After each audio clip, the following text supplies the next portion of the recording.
이제 하나님께서 기록된 말씀으로 선포된 설교를 통하여서 말씀하십니다. 마음가짐 단단하게 주님께 모으고요. 사무엘상 13장 5절에서 14절까지의 말씀입니다. 주님께서 우리들에게 들려주신 말씀 사무엘상 13장 5절에서 14절까지의 말씀, 주님의 말씀 합독할 때 청종 잘 듣고 순하게 따라가겠습니다 라는 마음으로 함께 합독합니다. 시작. 블레셋 사람들이 이스라엘과 싸우려고 모였는데 병거가 3만이요 마병이 6천이요 백성은 해변의 모래같이 많더라. 그들이 올라와 베다돈 동쪽 믹마스에 진침해 이스라엘 사람들이 유급함을 보고 절박하여 굴과 수풀과 바위 틈과 은밀한 곳과 웅덩이에 숨으며 어떤 히브리 사람들은 요단을 건너 갓과 길앗 땅으로 가되 사울은 아직 길갈에 있고 그를 따른 모든 백성은 떨더라. 사울은 사무엘이 정한 기한대로 이레 동안을 기다렸으나 사무엘이 길갈로 오지 아니하매 백성이 사울에게서 흩어지는지라. 사울이 이르되 번제와 화목 제물을 이리로 가져오라 하여 번제를 드렸더니 번제 드리기를 마치자 사무엘이 온지라. 사울이 나가 맞음에 무난하매 사무엘이 이르되 왕이 행하신 것이 무엇이냐 하니 사울이 이르되 백성은 내게서 흩어지고 당신은 정한 날 안에 오지 아니하고 블레셋 사람은 믹마스에 모였음을 내가 보았으므로 이에 내가 이르기를 블레셋 사람들이 나를 치러 길갈로 내려오겠거늘 내가 여호와께 은혜를 간구하지 못하였다 하고 부득이하여 번제를 드렸나이다 하니라. 사무엘이 사울에게 이르되 왕이 망령되이 행하였도다. 왕의 하나님 여호와께서 왕에게 미리 내리신 명령을 지키지 아니하였도다. 그리하였더라면 여호와께서 이스라엘 위에 왕의 나라를 영원히 세우셨을 것이거늘 지금은 왕의 나라가 길지 못할 것이라. 여호와께서 왕에게 명령하신 바를 왕이 지키지 아니하였으므로 여호와께서 그의 마음에 맞는 사람을 구하여 여호와께서 그를 그의 백성의 지도자로 삼으셨느니라 하고. 아멘. 오늘 말씀을 통해서 여러분의 삶에 있어서 제1현실 뒤는 실제 내용들이 어떠한 것인가라는 것을 좀 선명하게 보게 될 거예요. 다시 말하면 습관의 부분은 아니고 또 내가 어떤 목표를 설정해서 진취적으로 진행하는 그런 어떤 방향성이 아니고 그 모든 것을 통틀어서 이게 사실 나의 제1현실이었구나, 최고의 현실이었구나 라는 것을 보게 될 거고요. 순종이라는 것, 순하게 따라간다라는 것은 어떤 의지, 선한 사역인 줄 알았더니 그것보다는 삶에 있어서 제1현실, 최고의 현실 되는 것을 그냥 자연스럽게 순종은 되는 거구나. 제1현실을 따라가는 것이 순종인 것이지 노력해서 어떤 의지를 발휘해서 결연한 어떤 결의를 가지고 결기를 가지고 순종하는 것이 아니었구나라는 것을 보게 될 거예요. 이게 순종이라는 말이 맞아요. 순종해야 돼라는 것이 아니고 순하게 따라간다라는 것은 다른 것 아니에요. 내 삶의 제1현실이 되어지면 자연스럽게 그걸 따라가게 되어 있습니다. 따라가게 되어 있습니다. 그래서 내가 어떠한 것을 따라가고 있지, 나의 삶에 있어 제1현실은 무엇이지? 라는 걸 보게 될 거고, 그렇다고 한다면 우리 하나님은 창조주이신데 우리 하나님의 통치 경영 방식이 있을 터인데 그 주님께서 나에게 함께 한다고 그랬는데 왜 이 하나님은 나에게 제1현실, 최고의 현실이 되지 못하는 걸까? 나는 왜 이 하나님을 따라가지 못하는 그 하나님 자체가 나에게 있어서 제1현실이 되지 못하는 것일까? 라는 내용도 보게 될 거고, 그래서 어떻게 하면 하나님이 나의 제1현실 되어서 그 하나님이 최고의 현실 되어서 그 하나님을 순하게 따라가는 인생 될 것인가? 라는 해답을 오늘 말씀을 통해서 분명하게 보기를 축복합니다. 오늘 말씀의 배경은 단순해요. 사울 왕이 40세 왕이 되어져요. 그리고 우리가 읽지 않았지만 13장 1절, 2절 이하를 읽어보게 되어지면 2년 동안 통치했을 때 일어난 사건이에요. 그러니까 42세 때 일어난 사건인데 오늘 사건의 배경은 다른 것이 아니라 모든 정권도 마찬가지이지만 정권을 잡게 되어지면 다시 말하면 그 정권의 지형, 다시 말하면 그 정권이 지향하고 있는 길이 보수이든 진보이든 상관없이 어떤 공식처럼 하는 그런 일정들이 있어요. 그것은 뭔고니 1년 이내에 개혁을 해야 돼요. 개혁. 1년 이내에 개혁. 그게 개혁한다는 그 프로그램이 실제 진정성이 어디에 있든 간에 국민을 위한 것이든 자기들을 위한 것이든 그것은 두 번째 문제로 하고 차지하고 개혁의 프로그램을 가져요. 왜냐하면 개혁을 통해서 청산할 것을 청산하는 거거든요. 거기에는 은밀한 것도 담겨 있죠. 물론 청산이라는 이름 하에 정적들을 좀 누르고 또 다독거리고 또 밀어내는 것도 있으니까 그런 것만이 아니라 실제로 청산해야 될 것, 다시 말하면 발목을 잡고 있는 것들을 뿌리 뽑는 시간들을 가져요. 이것이 1년 이내에 흉내라도 내야 되는 거거든요. 왜냐하면 1년이 넘어가게 되어지면 개혁 피로군이라는 것이 와서 지지하지 못해요. 반드시 그 과정을 겪어야 어떠한 일이 있게 되어지는 거니 백성들의 마음을 사요. 백성들의 마음을 좀 크게 얘기하는 거예요. 백성들의 마음을 산다라는 것은 어떤 의미일까요? 잘하고 있어, 이 지지, 이 성과에 대한 맞으면은 지지하는 어떤 그런 뭐라 그럴까 성과를 이어지겠죠. 그래야 기반들이 공고해지니까 이런 순서가 진정성은 어디에 있든지 간에 진보이든 보수이든 관계없이 모든 정권이 잡게 되어지면 갖는 순서예요. 어떠한 공동체도 마찬가지예요. 회사에서도 새로 임하게 되어지면 일정 기간에 어떤 그런 의미로서의 일들이 진행되어져요.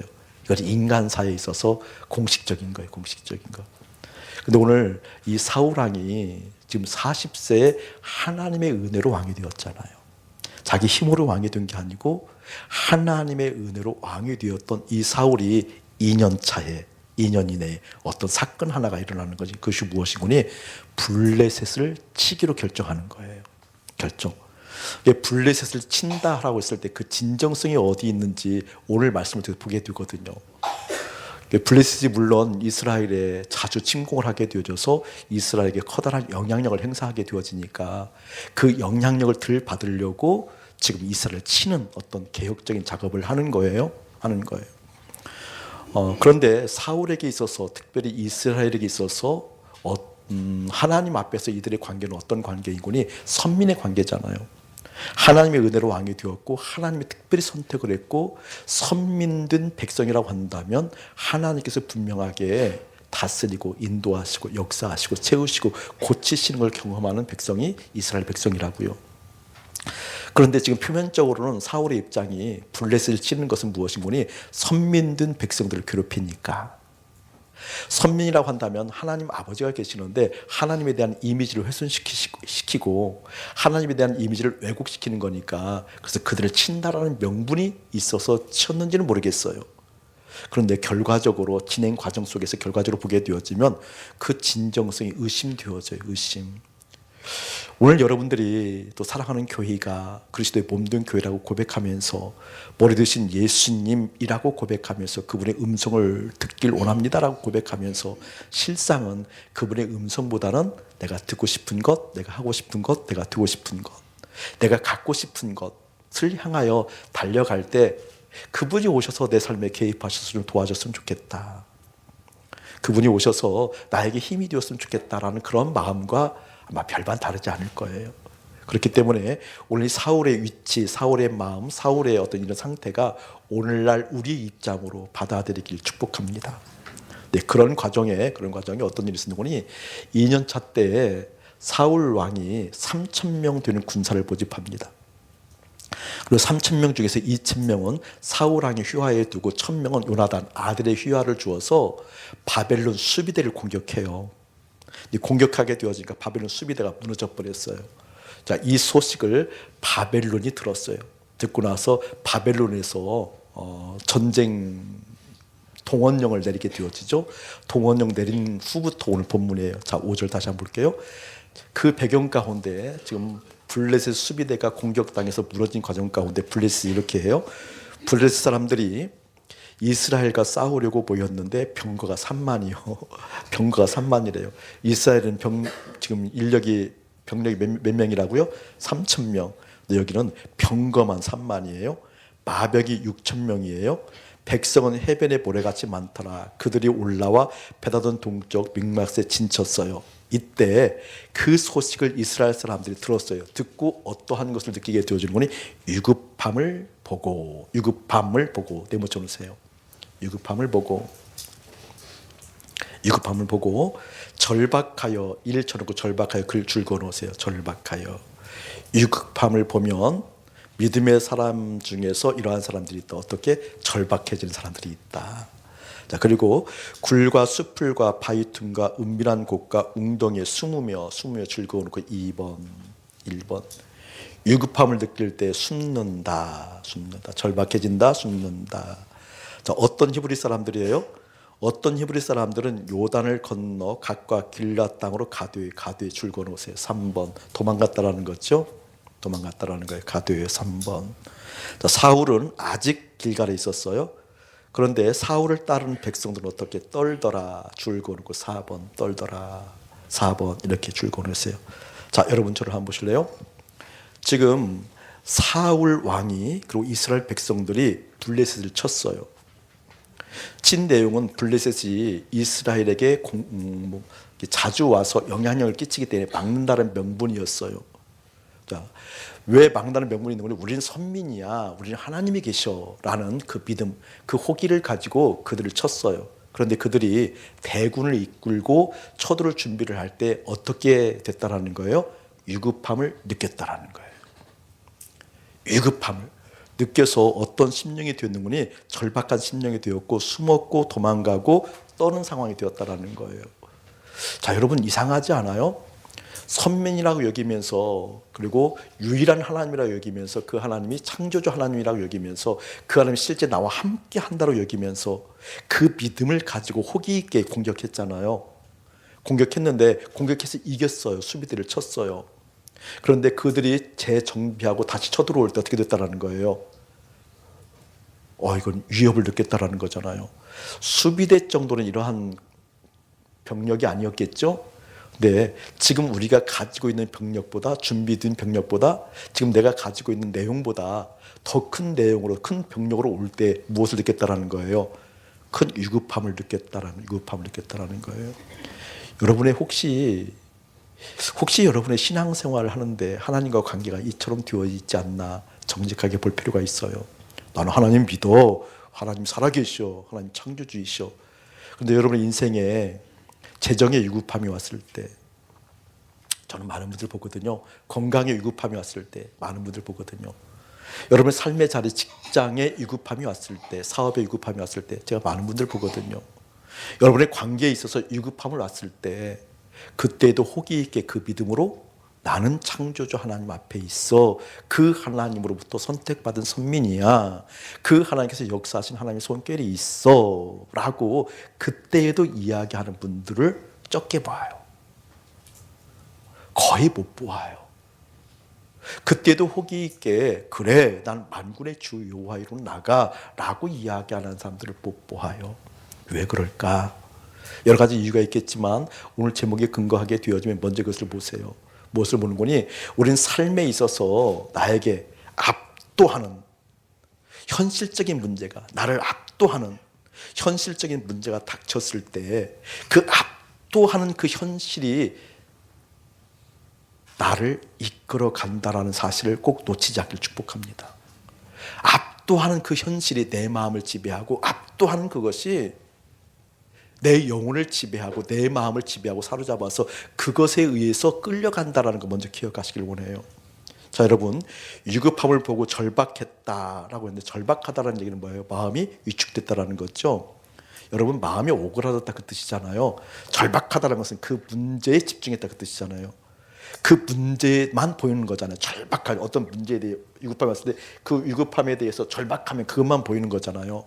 그것만 보였다는 건 내 마음이 거기에 온전히 가 있다라는 것. 가 있다라는 거예요. 자, 그리고 또 사람들은 굴과 수풀과 바위틈과 은밀한 곳과 웅덩이에 숨었대요. 숨었대요. 회피죠, 회피. 이런 문제가 발생했을 때 회피하려고 하는 경향은 우리 심리적 요소로 당연한 걸 거예요. 차라리 그냥 숨고 안 보았으면, 숨고 그 영향력이 내게 없었으면, 그렇게 되나요? 심리적인 것이 실제 문제는 해결되지 않잖아요. 위급함이 왔을 때 그런 현상이 있다는 거죠. 또 도망가요, 도망가요. 실제 도망가요. 근데 재밌는 것이 뭔거니, 어떤 히브리 사람들은 요단강을 건너서 길르앗 땅으로 도망갔는데 사울은 참 재미있어요. 아직 길가에 있대요. 느낌 어때요? 이 아직이라는 단어가 감정적으로 느껴져요? 아직 길가에 있었대요. 교회 들면 교회 들면 간다. 교회 들면 간다. 저는 이 아직의 감정을 가지고 있는 사람들 많이 봐요. 정말 믿음을 생활할 때 많이 봐요. 사울은 아직 길가에 있고, 아직 길가에 있는 그 사울을 따르는 사람들은 어떻게? 떨고 있는 상태예요. 떨고 있는 상태. 위급함이 왔을 때 떨고 있는 상태. 자, 왜 그럴까? 왜 그럴까? 왜 우리는 이렇게 위급한 상황이 오면 이렇게 위축되고, 그리고 숨고 도망가고 떠는 걸까? 왜 그렇죠? 그 위급한 상황이 나에게 있어서 제1현실이 되었기 때문에 그래요. 제1현실이 되었기 때문에. 자, 이 부분을 이렇게 한번 생각해 보죠. 보세요, 여러분. 그런데 좀 각도를 바꿔서 좀 이렇게 볼 수 있어요. 그것이 제1현실 되어진 것이 위급한 것이 내 현실 되어지면, 두려움이 내 마음 가운데 임하면, 꽉 내 생각 가운데 그 현실이 채워지면 그것에 대한 공포가 있죠. 좋은 건 좋은 것대로 그러겠지만. 그런데 지금 내가 믿는 신앙, 내가 믿는 하나님 있잖아요. 여러분 믿는 하나님 계시죠? 아마 저하고 같은 하나님이었으면 좋겠어요. 유일하신 하나님을 믿는다 그러니까 같을 거예요, 아마. 그렇죠? 아마 같아야 될 텐데라는 생각을 가지고 있는데 같을 거예요. 그런데 내가 믿는 하나님은 여러분 알잖아요. 초자연적인 역사도 물론, 그렇죠? 내가 믿는 하나님, 여러분이 믿는 하나님, 그분이 어떠한 분인지 알잖아요. 그렇죠? 여러분, 우리 지난주에 베드로 사건 보았어요. 베드로에게 깊은 곳에 가서 그물을 던져라라고 했던 그 황당한 논리, 그 황당한 그런 말씀에 대해서 베드로가 들었다는 걸 더 황당해요. 그렇죠? 베드로에게 있어서는 경험적으로 쌓여진 지식이 있어요. 고기 잡는 전문가이기 때문에 그 전문가의 식견이 있잖아요. 식견. 그 당시 그 시간이면 깊은 곳에 가면 고기 없어라는 것이 통계적으로 나온 데이터가 있을 거 아니에요. 전문가니까 알 거 아니에요. 그런데 여러분, 그러한 베드로였음에도 불구하고 깊은 곳에 그물을 던져라고 했을 때 그 말을 들었다라는 것, 여러분 이건 황당한 거거든요. 그런데 내가 믿는 하나님을 생각할 때는 황당하지 않잖아요. 그게 이해가 돼요? 그냥 이해하고 싶은 거죠. 이해가 되지 않고. 근데 저는 이해가 돼요. 왜 이해가 되는 거니? 그러니까 달력으로 치게 되어지면, 고기 잡는 달력이 필요하니까 음력으로 그 물때를 맞추기도 하잖아요. 주님께서 만드신 법칙이잖아요. 그 시간대면 깊은 곳은 고기들이 살 수 없게 만든 하나님의 법칙이 있잖아요. 그때는 고기들도 쉬고 산소 공급을 해야 되기 때문에 얕은 곳에 나오게 된, 고기를 살게 하기 위한 하나님의 어떤 그런 그 경륜이 있는 거잖아요. 하나님의 설계가. 어려워요? 그러니까 고기가 그 시간대는 깊은 곳에 없게 만드신 분은 누구예요? 하나님이시죠, 하나님. 그런 어떤 체계를 만드신 분이 하나님이시잖아요. 하나님. 그렇다 한다면 그것을 만드신 하나님이라고 한다면 그것을 바꿀 수 있는 분도, 그러니까 우리의 믿음 생활에 있어서는 내가 가지고 있는 전문적 식견보다는 이렇게 말씀하신 분이 하나님이냐라는 거예요. 그게 믿음이잖아요. 말씀하신 그 하나님이면 내가 가지고 있는 전문적인 식견, 어떤 데이터, 정보, 빅데이터 이렇게 얘기를 하는데, 이런 것이 문제가 되지 않는다라는 이 논리 이해되세요? 이해하고 싶은 게 아니라 그걸 이해가 되잖아요. 그것을 만드신 분이시잖아요. 만드신 분. 저는 여러분 그것이 좀 여러분의 마음 가운데 깊이 들어왔으면 참 좋겠어요. 할렐루야. 들어왔으면 좋겠어요. 자, 마찬가지로 오늘 말씀에 보게 되어지면, 그렇게 위급함이 다가왔을 때 그들의 마음 가운데 그 위급함이 제1현실이 된 거예요. 최고의 현실이 된 거예요. 그러니까 도망가고 숨고 그러죠.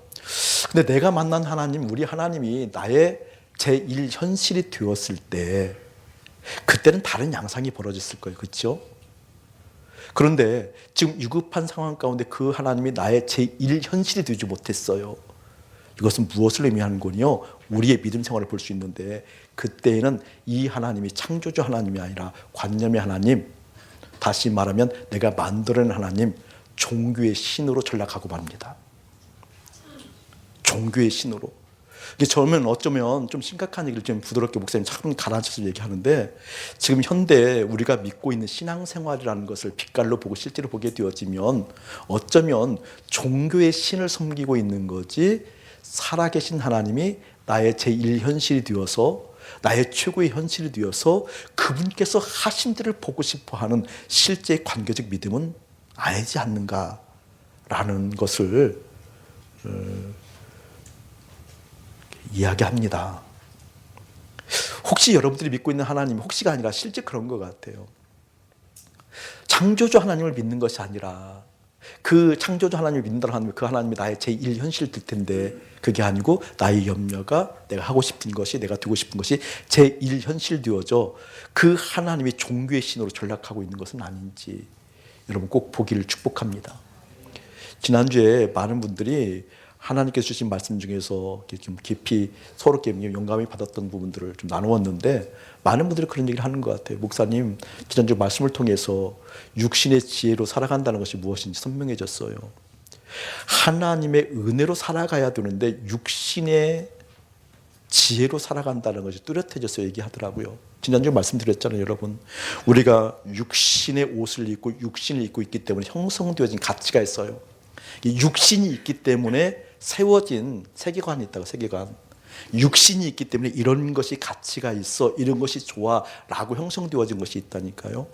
다시 말하면 육신이 있기 때문에 필요한 것이 있고, 육신이 있기 때문에 돋보이는 것이 있고, 육신이 있기 때문에 이것이 있으면 인정받고 사람들이 주목하고, 육신이 있기 때문에 이것이 있으면, 이 자리에 있으면 영향력을 행사할 수 있는 힘이 있다라는 것, 그냥 자연스럽게 형성되어진 가치가 있어요. 가치가 있어요. 그러니까 좋은 집에 살면 좋아, 이런 것이 육신이 있기 때문에 있는 거잖아요. 좋은 차 타면 대우받아, 이런 것이 있는 거잖아요. 내가 좋은 위치, 어느 권력에 들어가게 되어지면, 어느 자리에 들어가게 되면 다 돋보여라고 육신이 있기 때문에 있는 거잖아요. 육신이 없으면요, 그 의미 없잖아요. 이해되시나요? 우리가 육신이 있을 때만 그게 필요한 거잖아요. 그래서 하나님 나라 화폐 가치로 환산해 보게 되어지면, 롯데 빌딩이 세상 화폐 가치로는 형용할 수 없는 큰 가치, 7조 원에 되어지는 큰 경제 가치 있다고 얘기하는데, 하나님 나라 화폐 가치로 보게 되어지면 제로더라. 삼성전자가 가지고 있는 그 화폐 가치는 이루 형용할 수 없을 만큼 큰 가치가 있지만, 하나님 나라의 화폐 가치로 보게 되면 어떻게 되어지더라? 제로더라.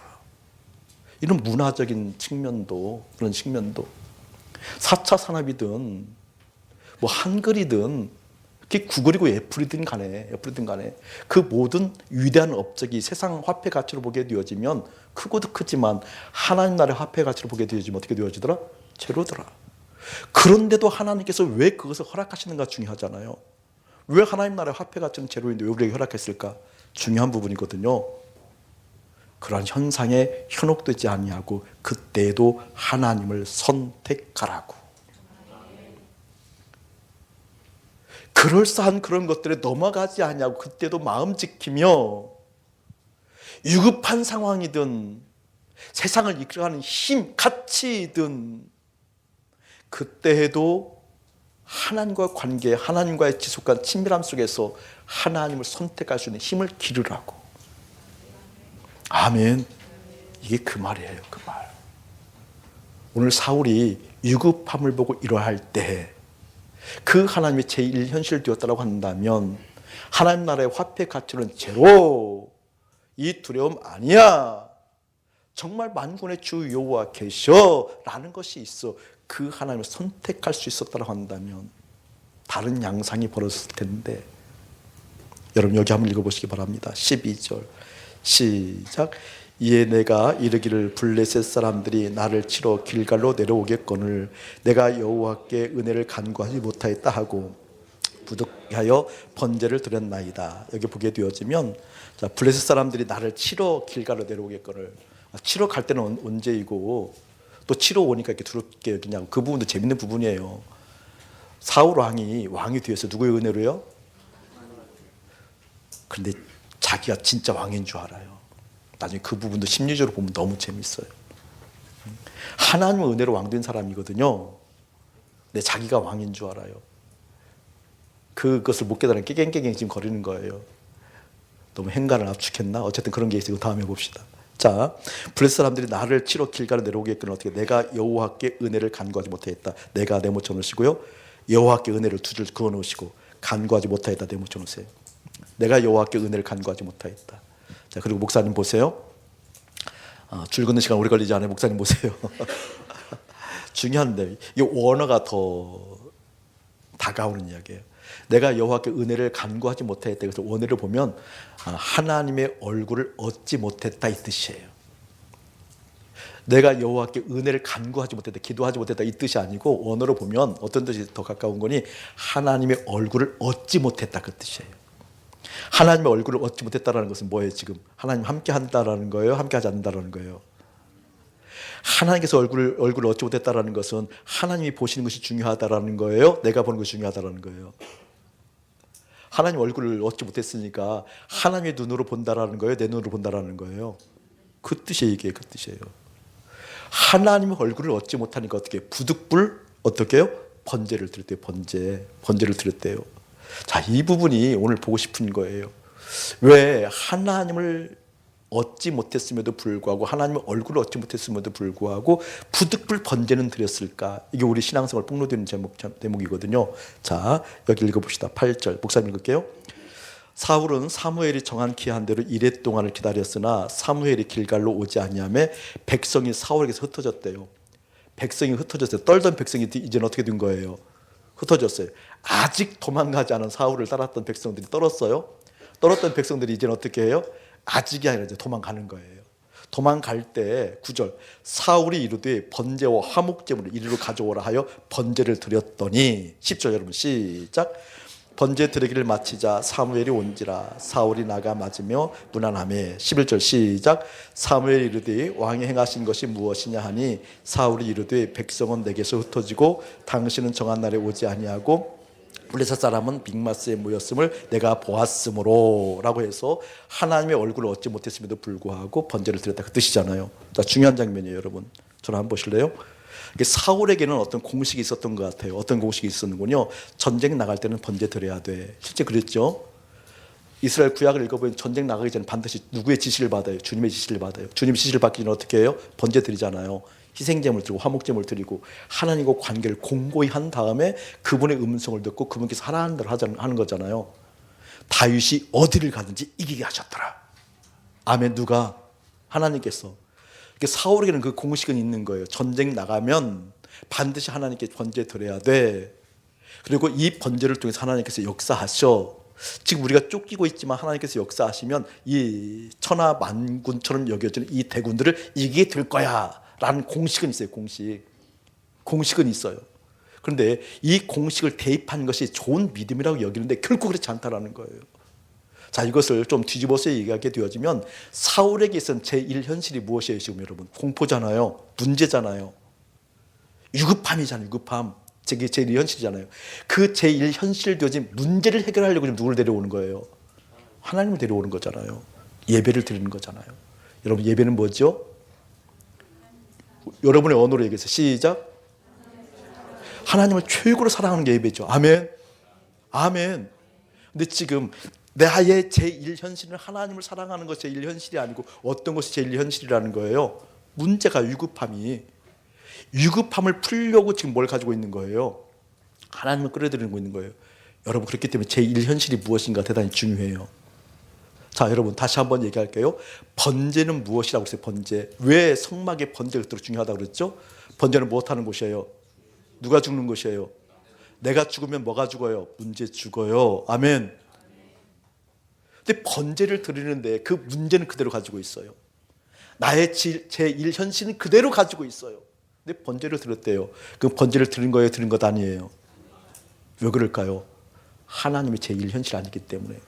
다시 한번 정리해 보세요. 중요한 대목입니다. 그렇기 때문에 내 마음을 점검하라고 자꾸 목사님이 이야기하는 이유가 거기에 있는 거예요. 중요한 요소예요, 여러분. 번제는 예배예요. 예배는 뭐예요? 하나님을 최고로 사랑하는 거라죠. 사랑하는 것. 여러분, 누군가를 사랑해요. 내가 이지영을 사랑해요. 내가 첫 번에 데이트 신청할 때 도장에다가 지독히 사랑합니다라고 딱 써놓고 도장에 딱 찍고 보내줬다니까요. 그 이상 어떻게 할 웅변이 없더라도 웅변을 찾았거든요. 한마디로 몰라, 한번 넘어뜨려야 되겠는데 한마디 넘어뜨릴 언어가 없는 거예요. 그래서 지독하게 사랑합니다고 내 도장 딱 찍어주고 그냥 넘어갔지. 그냥 넘어갔지. 그러니까 뭔 얘기를 하려고 그러면 사랑.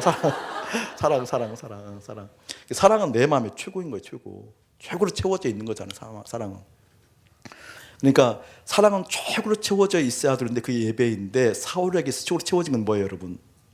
문제예요, 문제. 자, 여러분 보세요. 지난 주일 월요일 날 우리 공동체 순전이들하고 1박 2일 하나님 마음 보러 갔어요. 세미나 하러 갔잖아요. 근데 갔을 때 하나님께서 오래전부터 저에게 어떤 마음을 주시는 거니? 우리 순전이들의 순전한 마음을 보게 하셨어요. 우리 순종의 전문가가 되기를 원하고 순종의 전문가가 되는 것이 합당하로 여기는 그들, 예전으로 얘기하면 공동체 마을 지기들. 이들의 마음 가운데 그것이 있는데 하나님께서 무엇을 더 첨가하기를 원하시는 거니? 실제이냐, 그게. 그 마음이 실제인가 확인, 테스트하기를 원하셨고 또 실제여야만 주께서 역사하신다고 하니까 오래전부터 주님께서 저에게 말씀하셨잖아요. 중간 리더들이 하나 둘 때 내가 역사하겠다 말씀하셨으니까 그것을 위해서 목사님 7년, 8년 달려온 거니까 큰 주제로 달려온 거니까 중간 리더들이 하나님께 하나 되어지는 것, 주님과 연결되어서 하나 되었을 때 주께서 어떻게 역사하시는가를 보여주신다고 말씀하셨어요. 그걸 위해서 최소한 5년 전력했어요. 5년. 6년, 7년 다듬으면서 지금 오늘까지 온 거죠.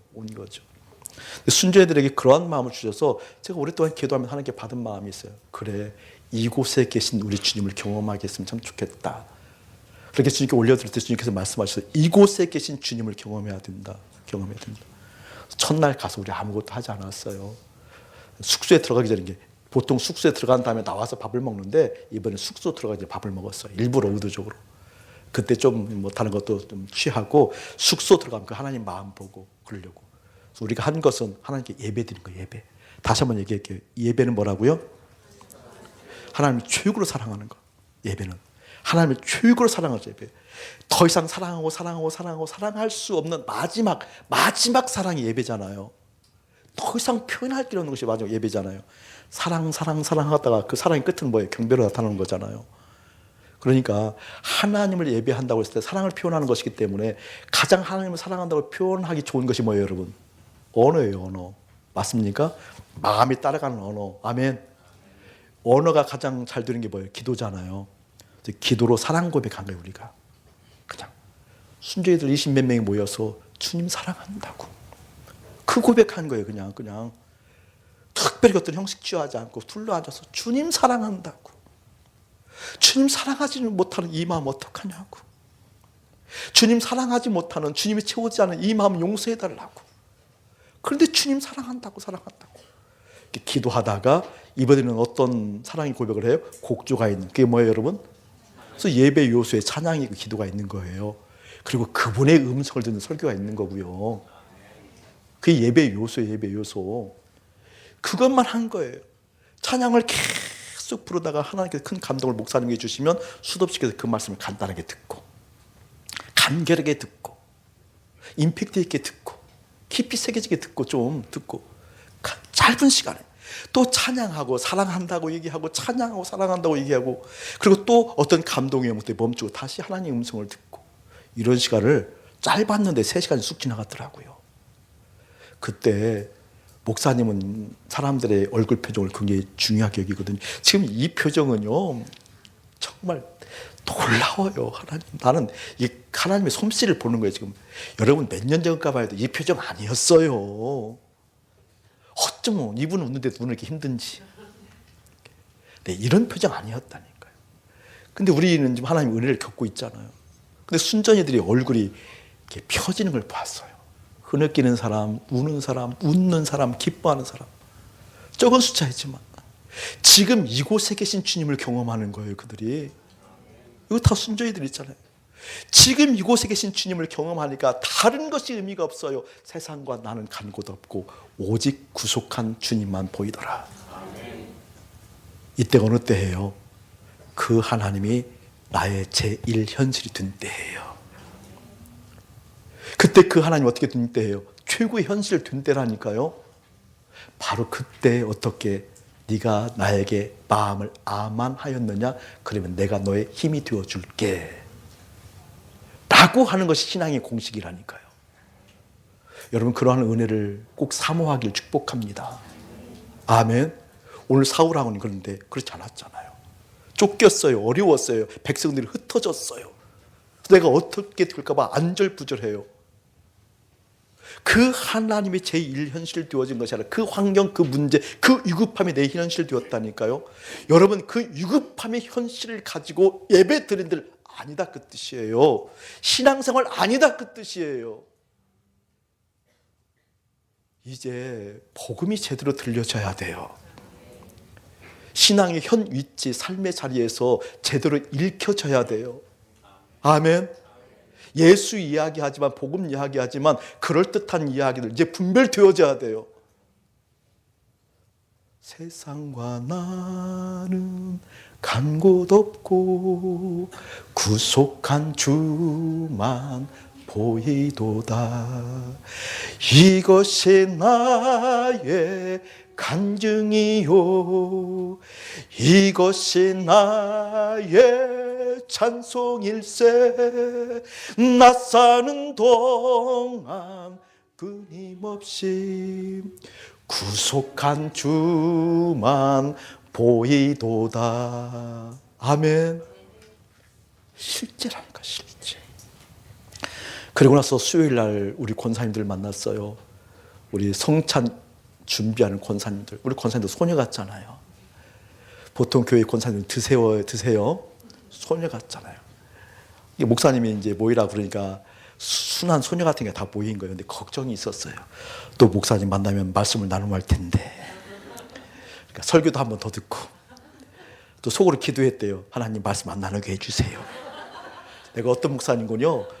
목사가 내가 제대로 된 목사구나. 목사를 보려고 하면 설교를 한 번 더 듣는구나. 설교를 한 번 더 듣게 만드는 목사구나. 속도 모르고 그런 얘기 하지 마세요. 아니요, 그게 진짜예요. 어떤 권사님들이 설교를 한 번 더 듣고 왔대요. 틀림없이 말씀 나누니까. 우리는 또 허를 찌르는 재미가 있잖아요. 말씀을 안 나눴어요. 우리 권사님들의 그 간절한 마음 하나님 보여주신 거예요. 똑같이 순죄들과 똑같이 지금 여기에 계신 주님을 경험하기 원하시는 하나님 마음 본 거예요. 근데 권사님들하고 잠깐 그 얘기만 했을 뿐인데 1시간 반이 훅 지나간 거예요. 저 깜짝 놀랐어요. 권사님들은 막 5시간, 6시간 느낌이었을지 모르지만 저는 몇 마디 했는데 1시간 반이 지나간 거예요. 1시간 반. 깜짝 놀랐어요. 권사님들이 이 얘기했어요. 지금 여기 주님 계십니다. 아멘 하는데 실감 안 나. 이게 여러분들이잖아요. 저는 지금 여기 계신 주님이 너무 생생하거든요. 물어볼까? 아멘 한 사람들? 저는 증명할 수 있다니까요. 그 증명하려고 그러는 거예요, 지금. 지금 주님이 여기 계시다니까요. 신앙생활이 실제 관계가 아니라 그간에 뭐예요? 문제 중심이었기 때문에 그걸 못 느끼는 거예요. 그 주님이 제1현실 되지 않냐고 문제가 제1현실 되어지고 제1현실 되어져서 풀려고 했던 신앙의 방식이었기 때문에 지금 여기 계신 주님을 경험하지 못하는 거예요. 권사님들에게 얘기했어요. 권사님, 여기 다 계신 우리 권사님들 다 손자 손녀 있잖아요. 손자 손녀 그 단어만 나와서 씩 웃더라고요. 그 묘약이에요, 묘약. 사람을 웃게 만드는 묘약. 다 있대요. 생각해 보세요. 손자 손녀가 지금 여기 없잖아요. 당연히 없지요. 그런데 손자 손녀가 내 마음에 있는 것 한번 생각해 보세요. 근데 그 생각하는 순간 한 사람도 빠짐없이 거기 싹 웃는 거예요. 얼마나 얄미운지. 그 은혜의 시간보다 그 손자 손녀가 내 마음에 있는 걸 확 웃는 거예요. 그게 바로 손자 손녀가 여기 있는 것입니다. 잘 생각해 보세요, 여러분. 이게 혁명적으로 일으켜져야 돼요. 예를 들어서 여러분들이 권사님들처럼 그냥 같은 공간에 손자 손녀가 있다고 그래요. 같은 공간에 손자 손녀가 있는데 같은 공간에 있음에도 불구하고 마음의 재정의 문제가 너무 컸어. 재정의 문제가 제1 현실이 되어졌어.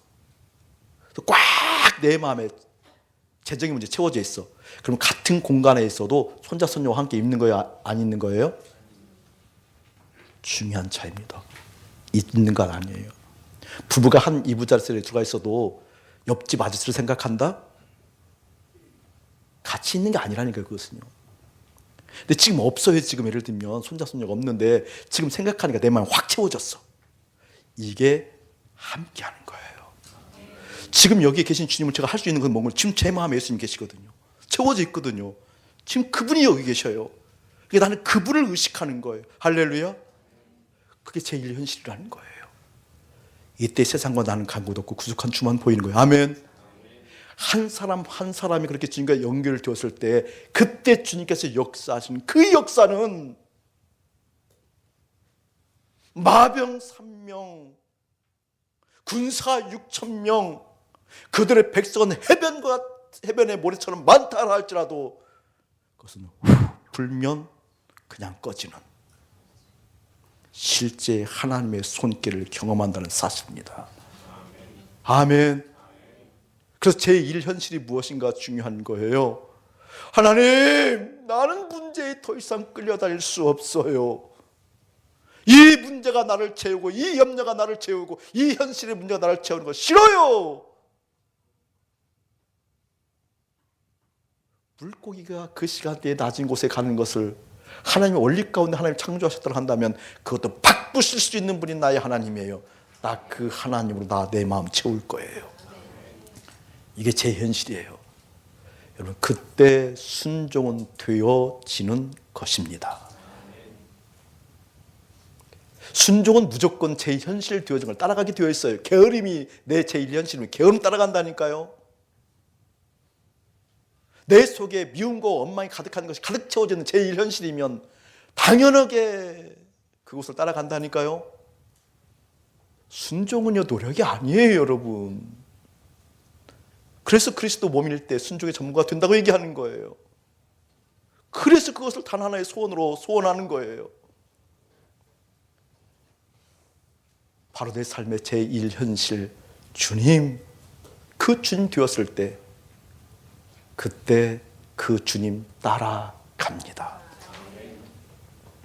목사님에게 있어서 굳건하게 딱 내 마음을 붙들게 하신 하나님의 은혜가 임했던 몇 가지 사실이 있는데 그 중에 하나가 이것이었어요. 저는 지난주에 말씀했던 고린도후서 1장을 읽으면 마음이 아파요. 성경에 그런 장면이 좀 나와요. 특별히 바울에게 있어서. 여러분, 고린도후서 1장 우리가 살펴보았지만 그건 바울의 아픔이잖아요.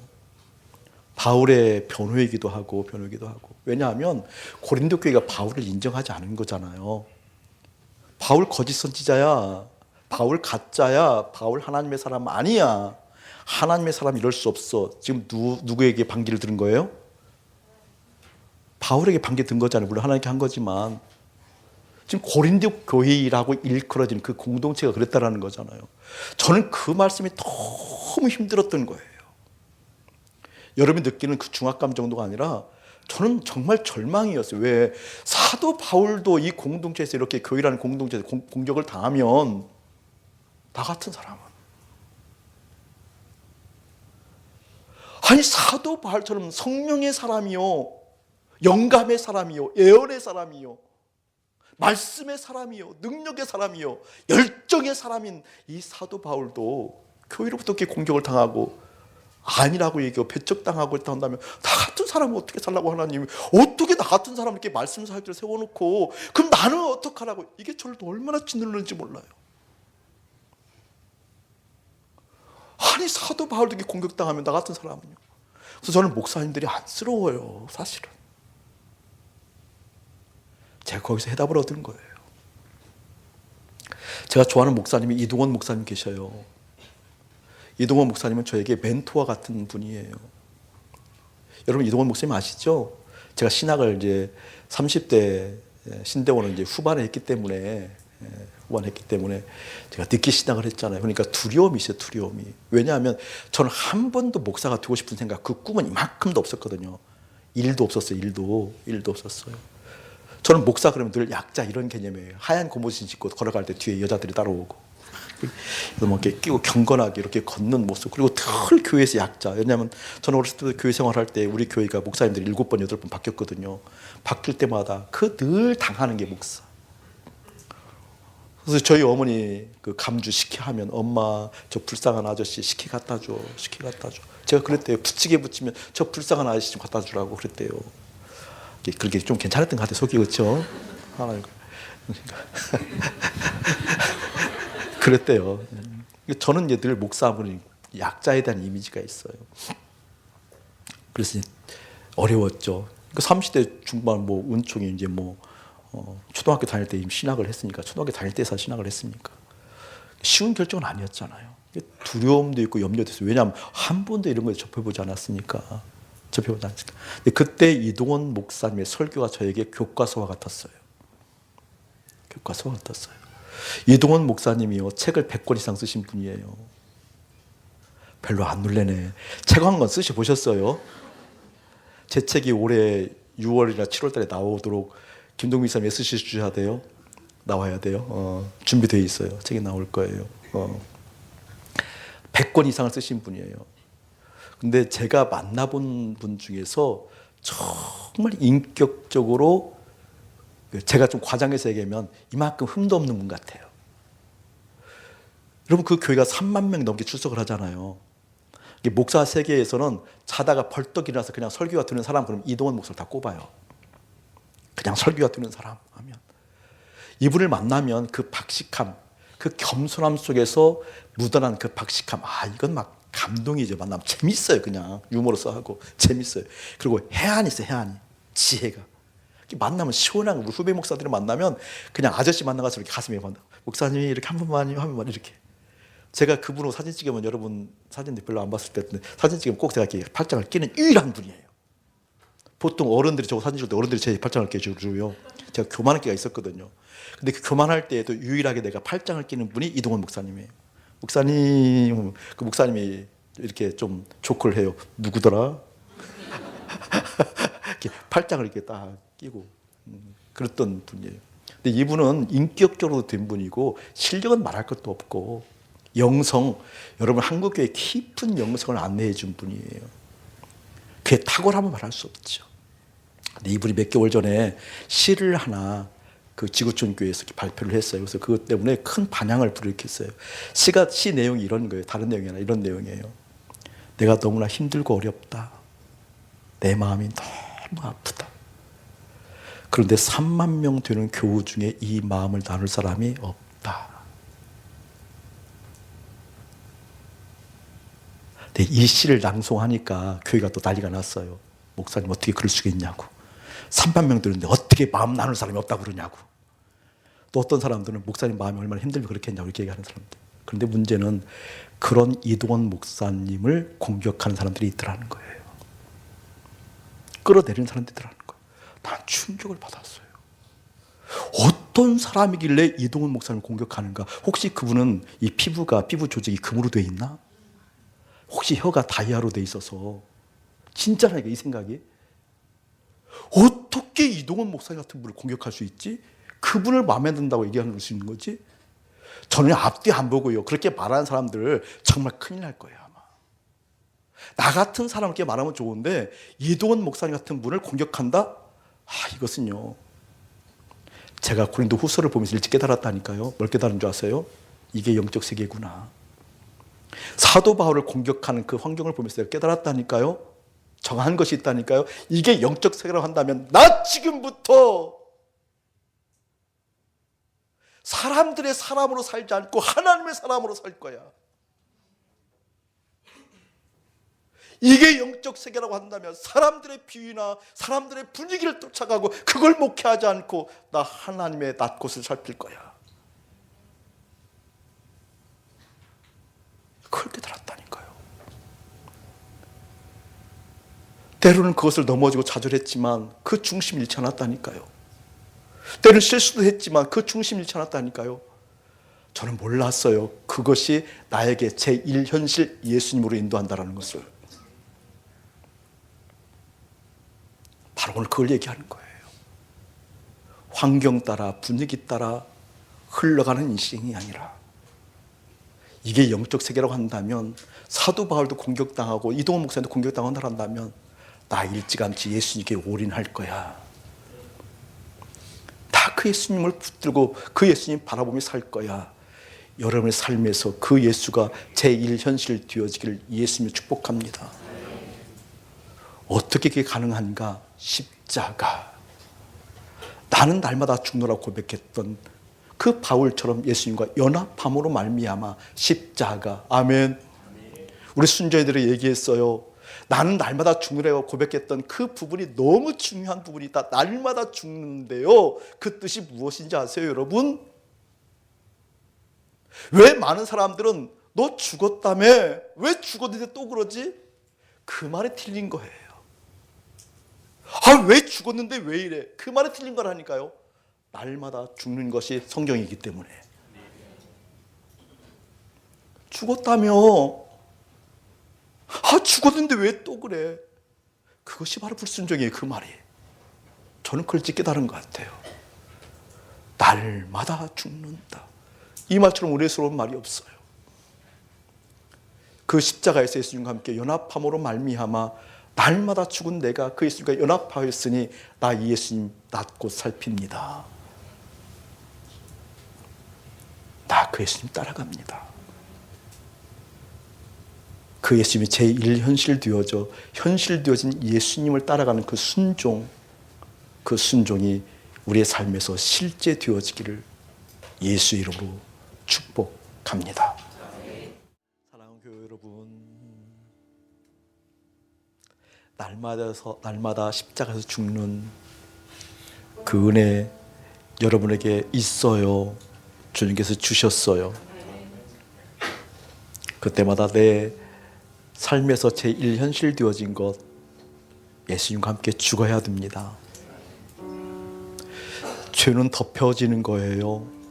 죄는 용서함 받는 거예요. 죄는 사함 받아야 삽니다.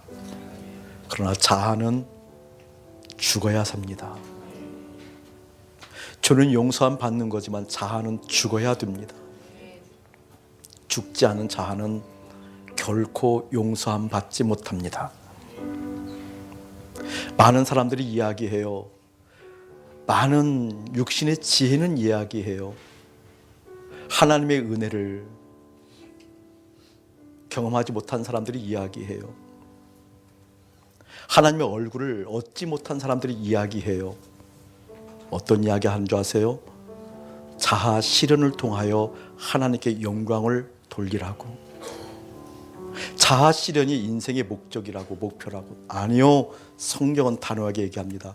자아는 실현하는 것이 아니고 죽는 것입니다. 수많은 교회 공동체가 설교단에서 이야기해요. 자아 실현을 통해서 하나님의 기쁨이더라고, 하나님의 영광이더라고. 성경은 단호하게 얘기합니다. 자아는 죽어야만 산다고. 왕노릇하던 자아는 죽고 예수가 사는 것, 여러분 그것이 제1현실 되어지기를 축복합니다. 육체의 지혜로 살아가는 인생 아니요, 하나님의 은혜로 행하는 인생입니다.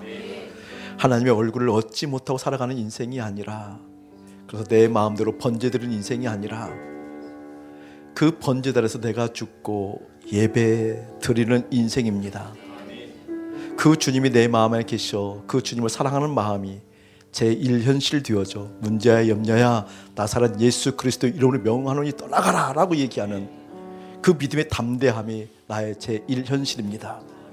내 욕구가 있고 내 생각이 있고 자아가 실현을 하고 싶은 이 세상에 이끌어가는 힘이 있어야 세상으로부터 대우받는다라고 얘기한 사단의 설교로부터 벗어나 하나님 자아 실현하는 인생이 아니라 자아가 죽고 주님의 은혜로 사는 인생입니다 라고 고백하는 여러분 되시길 축복합니다.